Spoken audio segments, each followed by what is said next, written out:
सीधी बात कर रहा हूँ, मैं कोई लाग लपेट आपको ये थ्योरी, ये स्ट्रेटेजी, ये सब समझा ही नहीं। इसमें बड़ा सांप जीत जाता है या फिर बड़ा नेवला जीत जाता है जो सांप को मार ले। कोई सत्ता नहीं मेरे हाथ में होती तब मैं बताता। मैं बता रहा हूँ आपको, मेरे हाथ में होती ना तब मैं बता। मुंह तोड़ क्यों, मुंह तोड़ जवाब देना, शुरू में ही उसका मुंह क्यों नहीं तोड़ देते यार, कि जवाब सवाल का चक्कर ही ना पड़े। आप जब किसी का हक छीनोगे लोग खड़े हो जाएंगे। मुझे ऐसा लगता है ये काम बलोचों ने करा। जय हिंद दोस्तों, मैं हूं मेजर गौरवारी और आप देख रहे हैं द चाणक्य डायलॉग्स। इस वीडियो को लाइक करिए, हमारे चैनल को सब्सक्राइब करिए और बेल आइकन दबाना बिल्कुल मत भूलिएगा। तो दोस्तों, जो तवांग में क्लैश हुआ था ना, ये जो तवांग में क्लैश हुआ है, इसमें यूनाइटेड नेशंस कूद गया बीच में, अमेरिका कूद गया, सब लोग कूद गए। And everybody is asking for D-escalation यानी कि अब आप ये लगा लीजिए कि अगर जो मामला एस्केलेट हो जाता है, बढ़ जाता है, उसको कम करना है, यानी कि जो गर्मी है ना वो कम करनी है। ठीक है, यूएन ने जो बोलना था यूएन ने बोल दिया, अमेरिका ने जो बोलना था अमेरिका ने भी बोल दिया। अब इसमें चक्कर क्या है मैं आपको बताता हूं। There is a problem in all this. China रुकने वाला नहीं है, क्योंकि अमेरिका ने एक बयान दे दिया या फिर यूनाइटेड नेशंस ने बोल दिया कि साहब हमें तो बड़ी फिक्र है, और बहुत ज़्यादा फिक्र हो गई यूनाइटेड नेशंस को। यूनाइटेड नेशंस की कोई नहीं मानता, उसकी चलती नहीं है। ठीक है, वो एक डिबेटिंग बॉडी है, वो तर्क वितर्क डिबेटिंग करते हैं वो लोग, और तो क्या करते हैं वो लोग। तो दोस्तों, इसका ना भारत को कोई ना कोई तरीका निकालना पड़ेगा। कोई ना कोई तो भारत को तरीका निकालना पड़ेगा कि चाइना की ताकत कमज़ोर हो और चाइना ये सब जो करता आ रहा है और ये आगे भी करेगा, ये बंद हो जाए। इसके ऊपर भारत को शोध करना पड़ेगा दोस्तों, और इसके ऊपर भारत को ये सोचना पड़ेगा कि इसमें नकेल कैसे डालनी है। जो फौजी तरीका है वो मैं आपके साथ डिस्कस कर चुका हूं। थोड़ा सा अगर आपकी इजाज़त हो तो मैं थोड़ा सा आपको विस्तार में तफसील से बताऊंगा आपको। दोस्तों, ऐसा है ना कि जब भी भारतीय सेना ने जवाब दिया चीनियों को, जब भी भारतीय सेना ने जवाब दिया चीनियों को, चीन पीछे हटा है। ये जो हम लोग भलमनसाहत दिखा रहे हैं ना चाइना के साथ, यार ये चलेगा नहीं। आप जितने बड़े भी शेर हो ना, अगर सांप आपको काटेगा तो आपके शरीर में जहर फैलेगा। यार सांप के साथ आपको नेवला बनना जरूरी है, या फिर बड़ा सांप बनो। जिसमें ज्यादा जहर होगा वो जीत जाएगा। मैं साफ सीधी बात कर रहा हूं, मैं कोई लाग लपेट आपको ये थ्योरी, ये स्ट्रेटेजी, ये सब समझा ही नहीं रहा। इसमें बड़ा सांप जीत जाता है या फिर बड़ा नेवला जीत जाता है जो सांप को मार ले। जब चीनी फौजी आए, राइट, जब भी चीनी फौजी आए तो उनके ऊपर प्रहार हो। बेसिकली मैं आपसे यह कह रहा हूं कि the order should be passed from the top, कि ये जो हमारा परसेप्शन है लाइन ऑफ एक्चुअल कंट्रोल का, इसको आप इंटरनेशनल बॉर्डर समझो। मैं कह रहा हूं ऊपर से ऑर्डर आए कि आप इसको इंटरनेशनल बॉर्डर समझो, और एक बार इन्होंने इसको इंटरनेशनल बॉर्डर समझा, then they will guard and defend it like the international border. ये जो ट्रीटी आपने साइन करी है चाइना के साथ कि साहब ये नहीं करेंगे और चुपचाप बोलेंगे, मुस्कुराएंगे, वेव करेंगे, बात, अरे यार वो मुस्कुराने के चक्कर में है ही नहीं। वो मुस्कुराने के चक्कर में है नहीं, वो आपकी जमीन चाहता है। चाइना ने बोल दिया मैं आपकी जमीन चाहता हूं, और डोकलाम में उसने कोशिश करी जमीन लेने की, नाकामयाब हो गया। फिर उसने कोशिश करी गलवान में, गलवान यानी कि ईस्ट लद्दाख, नाकामयाब हो गया। अब उसने कोशिश करी है यांगसे के पास जो कि तवांग में है, वो वहां पे नाकामयाब हो गया। लेकिन क्या आपको लगता है कि हर समय चीनी नाकामयाब होंगे? क्या हर समय ऐसा होता रहेगा? कभी ना कभी तो चीनी ना, आप 1000 बार उनको ठोक दो, एक बार चीनी कामयाब होंगे। कैसे होंगे? ऐसा नहीं कि वो इंडियन आर्मी को हरा देंगे। मैं आपको बताता हूं, 3500 किलोमीटर लंबा बॉर्डर है। ये जो लाइन ऑफ एक्चुअल कंट्रोल है ना, ये 3500 किलोमीटर लगभग है ये, और पूरा पहाड़ी इलाका है। पहाड़ियां, घाटियां, नदी, नाले, बर्फ, चट्टान, ये बहुत मुश्किल का इलाका है लाइन ऑफ एक्चुअल कंट्रोल। बहुत जबरदस्त मुश्किल है।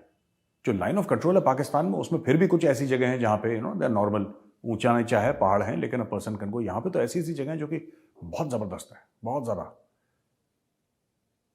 और हर जगह, क्या आप 3500 किलोमीटर में हर जगह भारतीय सेना लगा सकते हैं? भारतीय सेना आज की तारीख में 12.5-13 लाख है। 12.5-13 लाख है भारतीय सेना। आप पूरे देश से भारतीय सेना हटा दें, आप हर जगह से हटा दें, एक एक अफसर को, एक एक जवान को, एक एक जेसीओ हटा दें आप, और आप इनको बॉर्डर, तब भी आपका कम पड़ जाएगा। तो आपको तरीके से लगाना पड़ता है ना, आपकी प्लानिंग होती है कि यहां पे लगाना है, यहां पे नहीं लगाना है, इसको छोड़ना है, यहां पे लगाना है। हर एक फुट पे एक बंदा तो नहीं लगा सकते। ये देश के हम नागरिकों को तो नहीं बोल सकते कि आप काम धंधा छोड़ के, अपनी दुकान वुकान बंद करके, जो भी आप काम कर रहे हो सब छोड़ के आप लाइन ऑफ कंट्रोल पे खड़े हो जाओ, या लाइन ऑफ एक्चुअल कंट्रोल पे खड़े हो जाओ। Can't do that. इसीलिए बहुत जरूरी है दोस्तों कि चीन को एक ऐसा सबक सिखाया जाए। ये डिफेंसिव माइंडसेट जो है ना हमारा यार, इसने बहुत ये महमूद गजनवी आया था, सोमनाथ, ये this is all are defensive mindset यार। We have to get rid of this. बहुत हो गया, हजारों साल से हम लोगों का यही चलता आ रहा है कि चलो कोई बात नहीं, चलो कोई बात नहीं। कोई बात क्या नहीं यार। हम लोग तब क्यों रिएक्ट करते हैं यार जब चाइना कुछ करता है। मेरी मानसिकता बिल्कुल अलग है, मेरी थिंकिंग अलग है, मेरी फिलॉसफी अलग है। मेरे हाथ में कुछ है नहीं इस वक्त, कोई पावर नहीं है, कोई सत्ता नहीं है। मेरे हाथ में होती तब मैं बताता। मैं बता रहा हूं आपको, मेरे हाथ में होती ना तब मैं बताता। भीख मांगते चाइनीज, भीख, और फिर इनको भीख नहीं मिलती। इनको रगड़ना जरूरी है। कैसे होगा ये, मैं समझाऊं आपको। देखिए, आप लाइन ऑफ एक्चुअल कंट्रोल इतनी बड़ी है कि आप चप्पा चप्पा गार्ड नहीं कर सकते, ये मैं आपको बता चुका हूं। और ऐसे इलाके हैं जहां पे बंदा खड़ा भी नहीं हो सकता, कोई ऐसी ढलाने से।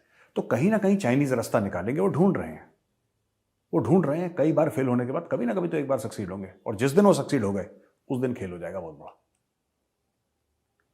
राइट। अक्साई चिन तो खैर हमने दे दिया उनको, 35 या 38 हजार किलोमीटर स्क्वायर। उस पर ये चाहते हैं पूरा लद्दाख ले लें, चाहते हैं पूरा अरुणाचल ले लें, उत्तराखंड की कुछ जमीन इनको चाहिए, इनको सिक्किम की कुछ जमीन चाहिए, इनको लद्दाख चाहिए, इनको सब कुछ चाहिए। आप मानसिकता समझिए, इनको सब कुछ चाहिए। They want everything. वो ये नहीं कह रहे कि ये 2-3 पहाड़ियां हमें दे दो फिर हम चुप हो जाएंगे, ना ना ना, दे वॉन्ट एवरीथिंग। और ऐसे का सिर्फ एक ही इलाज है दोस्तों, अगली बार चाइनीज आए, आप 50-100 चाइनीज गिरा दें वहां पे। ये हो चुका है पहले। 1967 में जनरल सगत सिंह ने यही काम करा था एक जगह ना। तो उसके ऊपर कोई फिल्म भी बनाई थी, वो फिल्म बड़ी थकियारी टाइप की थी, वो it was not the true story, बस वो इंसिडेंट वही था। और पता नहीं नाथुला के ऊपर, मैंने देखा था उसका ट्रेलर तो मुझे समझ में आ गया कि उसी के ऊपर है।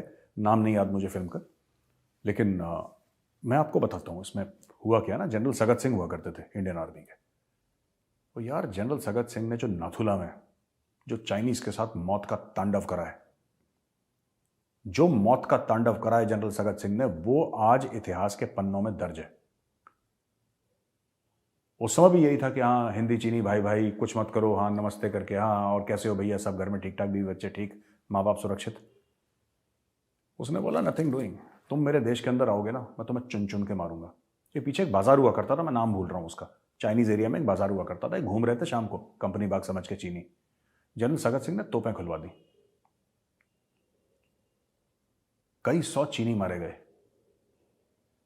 तब चीनियों को पता लगा यार ये तो मार डालेंगे। तो 20 साल तक शांति थी, बिल्कुल 20-25 साल तक। आपको ना दोस्तों वही करना पड़ेगा, एक बार फिर जनरल सगत सिंह को जन्म लेना पड़ेगा, तब जाके मानेंगे। मैं कन्विंस्ड हूं इस चीज से जो मैं आपको बोल रहा हूं। मैं कोई वॉर मॉन्गरिंग नहीं कर रहा यार, ये लोग पता नहीं क्या होता है, मेजर का क्या है, वॉर मॉन्गरिंग करता है मेजर, वो चाहता है युद्ध हो जाए, शांति नहीं चाहता यार। एक तो यार फौजी आदमी से आप शांति, हमने सीखी नहीं शांति कभी, तो हमें इतना आइडिया है नहीं शांति वांति के बारे में। तो सीखी मार कुटाई है, और फौज में और क्या सिखाते हैं, ये मारो एक गोली एक दुश्मन, यही तो सिखाते हैं फौज में, तो वही सीख लिया हमने। तो हमारे सोल्यूशन भी तो ऐसे ही होंगे यार। तो मैं आपको बता रहा हूं, जिस दिन चीनी आए, जैसे आपने वो वीडियो देखा था, और वो कह रहे हैं 2021 का वीडियो था, थाओ तवांग का, ठीक है, यांगसे के आसपास का, जो बड़ा वायरल हो रखा है, जिसमें कि हमारे कुछ सिख भाई हैं जो उनको मिठाई खिला रहे हैं चीनियों को पंजाबी में। यहां पे क्या करना चाहिए कि जब आप देख रहे हैं ना चीनी फौजी आ रहे हैं, आप वेट करो, उनको आने दो, हर जगह अपने वेपन लगाओ, और ये तय कर दो कि एक बंदा जिंदा ना जाने पाए। और फिर चीनियों को बुलाओ, कहना कि इनकी बॉडी ले जाओ यार वापस, you can take them back. हर जगह कैमरा लगाओ, उस एक एक चीज को फिल्म करो यार, एक एक चीज को फिल्म करो, एक एक चीज को वीडियो में उतारो कि किस तरीके से वहां पे चाइनीज सैनिक आए थे और हमने ठोक दिया। क्या करेगी दुनिया? क्या करेगा चीन, आप बताओ। मैं आपसे पूछता हूं, आप जो देख रहे हैं मेरा वीडियो इस वक्त, चाइना कर क्या लेगा और दुनिया क्या कर लेगी आपका यार? ये गुंडागर्दी से नहीं है कि हर साल चाइना बोले कि नहीं जी हमारे हैं, ये हमारी जमीन है, ये हमारी जमीन है। कभी ना कभी तो आपको मुड़ के मुंह पे मारना पड़ेगा थप्पड़, और ऐसा थप्पड़ कि जबड़ा हिल जाए इसका। अभी हम लोग क्या कह रहे हैं कि वो कहते हैं कि वो हमें मारता है तो हम भी मारते। नहीं, आपको ये करना ही नहीं है कि जब वो मारता है तब आप मारें। नहीं, आपको ये काम करना है कि अगर चीन शांति से बैठा है, अगर चीन कुछ भी नहीं कह रहा आपको और सब सुख शांति चल रही है, उस समय जाके चीन को ठोको। जब उसके गैरिसन के अंदर लोग सो रहे हैं तो रात को जाओ कमांडो रेड करके गले उतारो उनके। मैं आपको बता रहा हूं, तब जाके बात होगी, तब जाके ये इशू आपका सॉल्व होगा चाइना के साथ। भाई, गलवान में चाइना आया, हमारे 20 भाई वीरगति को प्राप्त हो गए। कर्नल बाबू, भगवान उनकी आत्मा को शांति दे, वीर बहादुर योद्धा, महावीर चक्र से उनको सम्मानित करा गया। लेकिन मेरा ये कहना है यार कि अगर हम पहले चाइना को अपनी बात समझा देते ना, तो गलवान वाला वाकया होता नहीं। आपको पता है बालाकोट जो हमने पाकिस्तान में करा था, क्यों करा था? हमने इसलिए करा था क्योंकि पुलवामा में सुसाइड अटैक करवाया था पाकिस्तान में। याद होगा आप सबको, पुलवामा के बाद बालाकोट हुआ। मेरा ये कहने का मतलब है कि अगर आप पहले ही बालाकोट करवा देते तो पुलवामा होता नहीं।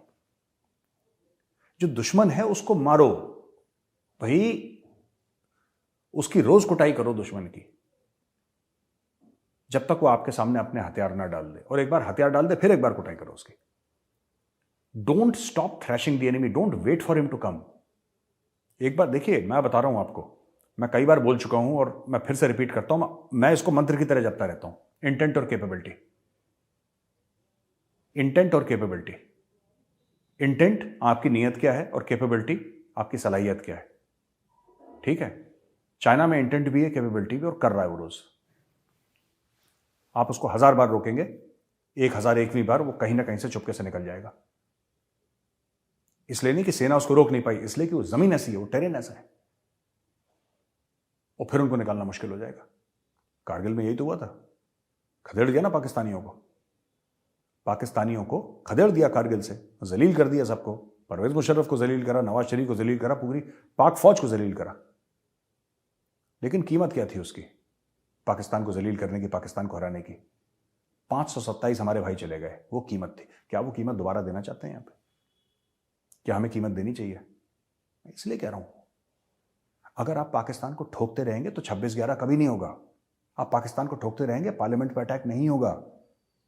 और आप पाकिस्तान को ऐसे मत ठोके। हमारा माइंडसेट ऐसा है कि जब कोई कुछ करेगा तो हम उसका करारा जवाब देंगे, मुंह तोड़। क्यों मुंह तोड़ जवाब देना? शुरू में ही उसका मुंह क्यों नहीं तोड़ देते यार, कि जवाब सवाल का चक्कर ही ना पड़े। अभी पाकिस्तान चुपचाप है, लाइन ऑफ कंट्रोल पे कुछ नहीं करा, कुछ नहीं कर रहा पाकिस्तान। उड़ा दो एक ब्रिगेड हेडक्वार्टर उनका। उन देखो, सही समय पर दवाई खाने से ही पेशेंट ठीक रहता है। पेशेंट को सही समय पर दवाई डॉक्टर बोलता है। पाकिस्तान को आप ठोकते रहोगे, चीन को आप ठोकते रहोगे, शांत रहेंगे लोग। जहां आपने बोला कि नहीं ये तो अच्छे बच्चे हैं, ये तो हमारे भाई हैं, ये सांप हैं, ये डसेंगे आपको।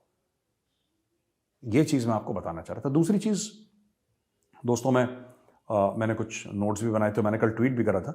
आप लोगों ने जो ट्विटर पे हैं, आप लोगों ने वो ट्वीट शायद देखा भी होगा। इसमें यह हो गया कि जो पाकिस्तान में एक तो अटैक कर दिया इन लोगों ने ना, जो बलोच फ्रीडम फाइटर्स थे। अब पाकिस्तानी ये कह रहे हैं कि जो ग्वादर में अटैक हुआ, जो हमारे तेल के रिजर्व उड़ा दिए, बिल्कुल आग लगी हुई थी वहां पे। तो ये बोल रहे हैं यार कि ये जो मामला है ना पूरा, ये एक शॉर्ट सर्किट हो गया यार, जिससे आग लग गई।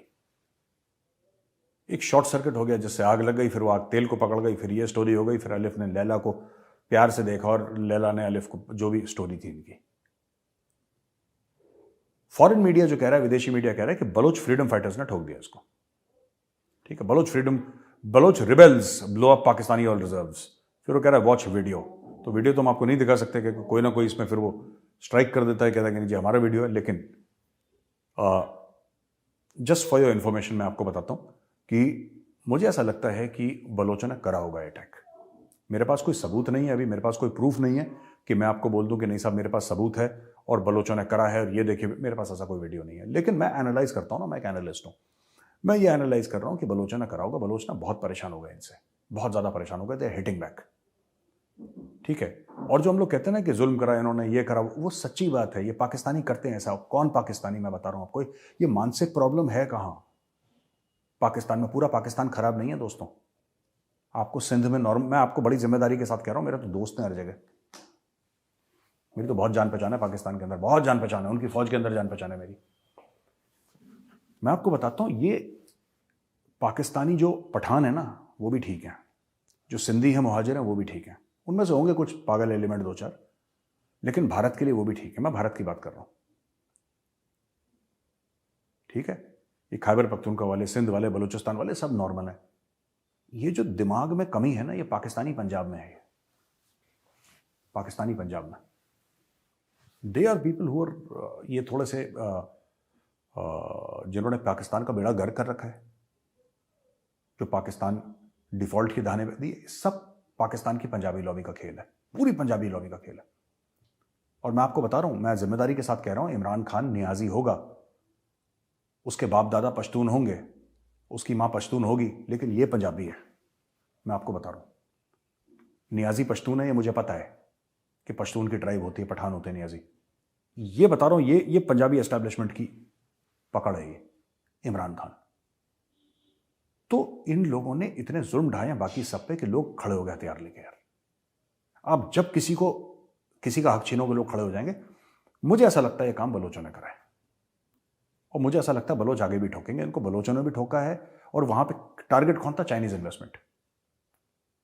क्योंकि पाकिस्तानी पंजाबियों का क्या खेल रहता है कि सबके इनके, मैं बता रहा हूं पाकिस्तानी पंजाबी, ठीक है, आप, मैं स्पेसिफिकली बोल रहा हूं पाकिस्तानी पंजाबी, बिकॉज मैं ये नहीं चाहता कि पाकिस्तानी पश्तून है, पाकिस्तानी सिंधी है, पाकिस्तानी बलोच है, वो इस चीज को गलत समझे। Pakistani Punjabi, Pakistani Punjabi, they are responsible for the destruction of Pakistan. इनकी भूख, इनकी हवस, इनकी लालच, इनकी lack of intellectual capacity, lack of vision, greed, ये सब चीजें हैं जो पाकिस्तान को, ये जो पूरी मार पड़ रही है ना पाकिस्तान को, it is because of the Pakistani Punjabis. They are the people who have created all this mess. Greedy law, इन्हीं लोगों की वजह से तो बांग्लादेश बना। और बोलेंगे नहीं साहब, वो अयूब खान जो था, जो 60s में जो लड़ाई शुरू हुई थी, वो तो पश्तून था। डोंट टेल मी याया खान कौन था, ये सब स्टोरी मत सुनाओ, कहाँ पैदा हुआ था और वो पश्तून था, पंजाबी था, ये मुझे मत स्टोरी सुनाओ, और सब पता है मैं। ये आपकी लालच थी। वो बोला नहीं साहब, जो भुट्टो था ना, भुट्टो तो सिंधी था, वो तो पंजाबी नहीं था। Your establishment is Punjabi, your thinking is Punjabi. Pervez Musharraf, I was very surprise, Pervez Musharraf, ये पता नहीं क्या दिल्ली इल्ली आगरा वागरा का रहने वाला है ये परवेज मुशर्रफ। ये मुहाजिर है, उर्दू स्पीकिंग है, ये उर्दू बोलता लगता पंजाबी बोल रहा है, क्योंकि उसको पता है कि जब तक ये पंजाबी एक्सेंट में बात नहीं करेगा ऊपर नहीं, ये बोलता ही पंजाबी एक्सेंट में है। इसने कहां से सीखी पंजाबी? ये तो मुहाजिर है, ये तो मुहाजिर है, ये दिल्ली आगरा ऐसी some other, he belongs to this Pervez Musharraf. तो ये लॉबी ने बर्बाद कर रखा है पाकिस्तान को, ठीक है, और बलोचों ने ठोक दिया इनको, और तहरीक तालिबान पाकिस्तान अलग ठोक रहे हैं। और जिस दिन पश्तून एक्टिव हो गए, ठीक है, ये जो पश्तून तहफ़्फ़ुज़ मूवमेंट है, जिस दिन वो पीटीएम एक्टिव हो गई, इनके पास सर छुपाने की जगह नहीं मिलेगी। वो तो अभी चुपचाप बैठे हैं बेचारे शरीफ लोग। तो वैसे ही अल्लाह मियां की गाय है वो मंजूर पश्तीन, वो अमन की बात करता है, वो कॉन्स्टिट्यूशन ऑफ पाकिस्तान की बात करता है, वो हकूक़ की बात करता है, वो लड़ाई झगड़े की बात थोड़ा ना करता है। जिस दिन वो भड़क गए ना, इनको छुपने की जगह नहीं मिलेगी, मैं आपको बता रहा हूँ। अच्छा, एक और चीज़ पाकिस्तान ने, पाकिस्तान जिस दिन खुद को जलील ना करे, वो दिन इनका कैलेंडर से कटता नहीं है। भाइयों ने अपने एम्बेसी की बिल्डिंग, एम्बेसी की काफ़ी सारी बिल्डिंग होती है, मैं मेन बिल्डिंग की बात नहीं कर रहा, बट वहां पे जो एक डिप्लोमेटिक बिल्डिंग है उसको बेच दिया। पैसे की इतनी कमी थी, they sold of a building. यार एक बार पहले इनकी जर्मनी में कहीं पे एक और इनका कोई मेजर जनरल था जो इनका एम्बेसडर था, इनको सारे जनरल ही बैठे हैं ना ऊपर टॉप पे। उस जनरल ने किसी को नहीं बताया, अपनी एम्बेसी की बिल्डिंग बेच दी थी। आई थिंक जर्मनी में कहीं था, वो एडिटर साहब को रिक्वेस्ट करूंगा वो आर्टिकल लगाएं। तो अब लेटेस्ट इन्होंने क्या करा है कि इन्होंने वॉशिंगटन में अपनी बिल्डिंग बेच दी, राइट। और अब इन्होंने क्या करा, दूसरे लेवल पे यह खबर पता लगी कि कल परसों ही फंड्स रिलीज हुए। 4 महीने तक इन भाइयों ने अपने डिप्लोमेट्स को कई मुल्कों में, सारे में नहीं, कई मुल्कों में, यूरोप में खासतौर से, तनख्वाहें नहीं दी थी। पैसे ही नहीं थे इनको, बैंक ने मना कर दिया, कह रहे डॉलर है नहीं हमारे पास, तुम कैसे भेज सकते हो dollar. And Pakistani rupees a junk, वो तो एब्सोल्यूट जंक है, उसकी कोई वैल्यू नहीं है कोई। पाकिस्तानी रुपए लेके आप खिड़की साफ करो, कार साफ करो, एक ही चीज है, नो वैल्यू दैट मनी। इन्होंने तनख्वाह नहीं दी। फिर कहते हैं हम किस तरीके से डॉक्टर जयशंकर को जवाब दे सकते हैं। अरे डॉक्टर जयशंकर को यार तुम पहले तनख्वाहें दे दो अपने डिप्लोमेट्स को यार, फिर तुम डॉक्टर जयशंकर को जवाब देते रहना बाद में, ठीक है ना। तो ये चीज चल रही है पाकिस्तान में बहुत। फिर पाकिस्तान जाके यूनाइटेड नेशन में भारत ने टेररिज्म कर दी, ये कर दी, वो कर दी, ये अपनी कुर्सी बचाने के लिए, अपने लोगों को बताने के लिए कि साहब हम भारत के खिलाफ लड़ रहे हैं, हमारे पीछे आ जाओ। बात यह है, मुझे ऐसा लगता है पाकिस्तान ऑलरेडी डिफॉल्ट कर चुका है, पाकिस्तान के पास पैसे बिल्कुल नहीं हैं। और जो $6.5 अरब डॉलर भी हैं उसके अकाउंट में, वो भी तो उसमें 3 अरब तो उसने सऊदी अरेबिया ने दे रखे हैं, फिर किसी और ने दे रखे हैं। ये सब मांगे तांगे के पैसे हैं दोस्तों। ये इसमें कोई सीरियस मनी नहीं है जो पाकिस्तान कह सकता है हमने खुद कमाई है। वो यही चीज़ है कि मैं बोलूँ कि अरे भैया मुझे ज़रा 5 लाख रुपए देना, फिर इससे बोलूँ 5 लाख रुपए देना, फिर इससे बोलना 15 लाख रुपए देना, 10-15 दोस्तों से मैंने पैसे इकट्ठा करे, फिर मैं शान और शौकत से अपनी गाड़ी में जाऊं बाजार में और सबके सामने बोलूं देखो मैं करोड़पति हूं, देखो मैं करोड़पति हूं। वो तो मांगे तांगे के पैसे हैं यार, उसमें कैसा करोड़पति कैसा अरबपति, it's all money, ill gotten money from begging and aid, that's all. तो दोस्तों ये सोचने वाली बात है। जो चीन वाली बात मैंने बोली थी ना, मैं आपको बता रहा हूं, भय बिन होए न प्रीत। मैं हर समय बोलता हूं भय बिन होए न प्रीत, ये बहुत पहले लिख गए थे हमारे बड़े। जब तक आप इनका भूसा नहीं भरेंगे, जब तक चीनियों में खौफ नहीं डालेंगे ना, ये प्रॉब्लम आती रहेगी, ये आते रहेंगे और ये और आएंगे भी। आप ये मत सोचना तवांग में रुक जाएंगे, और आएंगे और ये आते चले जाएंगे। जब तक आप एक बार ये बोल दें कि अब तुम आए हो, अब तुम वापस नहीं जाओगे, अब सिर्फ तुम्हारी लाशें वापस जाएंगी, that is the last time that the Chinese will come. ये एपिसोड यहीं पे खत्म होता है दोस्तों। इस वीडियो को लाइक करिए, हमारे चैनल को सब्सक्राइब जरूर करिएगा और बेल आइकन दबाना बिल्कुल मत भूलिएगा। जय हिंद।